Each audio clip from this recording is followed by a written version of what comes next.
তো গাইস আজকে আমার এক বন্ধু আমাকে চ্যালেঞ্জ দিয়েছে যে এই র্যাম্পটার সবচেয়ে উপরে ওঠার জন্য। সে বলছে আমি নাকি পারবো না, তো আমিও অ্যাকসেপ্ট করে নিলাম তার চ্যালেঞ্জ।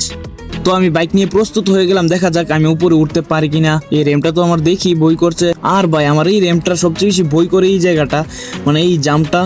এটা যদি পার হতে পারি তাহলে আমার কাছে এটা কোনো ব্যাপারই না। ও ভাই সাব, লিটারালি আমার জীবনের প্রথম আমি এটা প্রথমবারে করতে পেরেছি। সো এখানে এসে গেলাম, আর বাকিটা তো কোনো ব্যাপারই না, কারণ এই র্যাম্পের এটাই সবচেয়ে কঠিন জায়গা ছিল। সো এখানে আরো একটি জাম্প আছে, তো এটাকেও পার হতে হবে। তো ভাই সাব পার হয়ে গেলাম। এই দুইটা জাম্পের জন্য তো ভিডিওটাকে একটা লাইক করে দাও। তো এখানে সামনে আরো একটি চ্যালেঞ্জ, এই এর জন্য লাগা যাবে না, একদম সময় মতো যেতে হবে।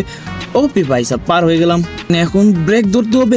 ভাই ভাই হবে ভাই সাব আর একটুর জন্য, আর ফাইনালি পৌঁছে গেলাম সবচেয়ে উপরে। আর কেন জানি আজকে আমার ভালো লাগছে না। তোমাদের কোনো ফেভারিট মুভি থাকলে কমেন্টে বলো, যেটা দেখলে মন ফ্রেশ হয়ে যাবে।